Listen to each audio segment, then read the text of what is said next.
Timing and synchronization are important parts of modern technology. To get things lined up, there is a positional consideration and a rotational consideration.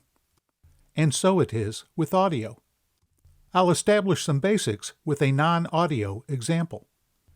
If the wheels shown are rotating at the same rate, they can still be aligned with regard to position, synchronization, and direction. These are three relationships between the two wheels. And of course, there are multiple combinations. Each parameter has an analog in audio and acoustics, where the wheels are replaced by signals. In this lesson, I'll present alignment between a full-range box and a sub, the objective being the maximum level summation at the crossover frequency, the frequency range shared by both components. A common method for performing alignments is in the frequency domain, using the transfer function.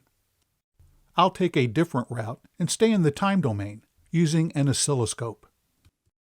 This provides an opportunity to introduce some concepts and definitions that may not be obvious in the other domain.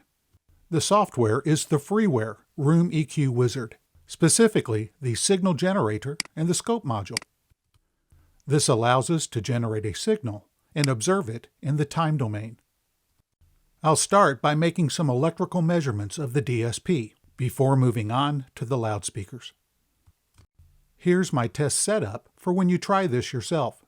You'll need a 2-channel audio interface and someone's DSP. Here's the signal path. As with most measurement setups, one channel of the audio interface is looped back to one of the inputs as a reference. The other channel feeds the input of the DSP, and the output of the DSP is connected back to the audio interface input. This allows electrical measurements of the DSP's response. I'll drop some processing blocks into the processor. This block adjusts the signal level. This block introduces signal delay. This block introduces phase shift. And this block allows the polarity of the signal to be inverted. This gives us multiple ways to change the characteristics of the measured signal.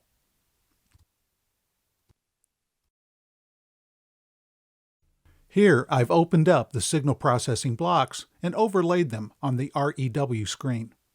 This allows us to see the effect that each process has on the signal. I'll add some delay to bring the measured and reference signals into apparent alignment. Now we can see how each processing block affects the relationship between the signals. I'll start with the delay block. Since the frequency is 1000 Hz, the period is 1 millisecond. I'll add just enough delay to separate them by 1/2 cycle. Take a mental picture before I return the signal to its original position. An all-pass filter introduces phase shift. I'll tune it to produce 180 degrees of phase shift at this frequency. Take a mental picture, and now I'll bypass it. The final process inverts the polarity of the signal. Take a mental picture, and now I'll restore it.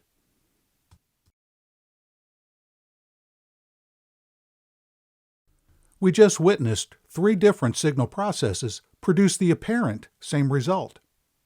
Are signal delay, phase shift, and polarity inversion the same thing? Absolutely not. These are 3 completely different processes. The oscilloscope produces an indeterminate result when examining 2 continuous sine waves.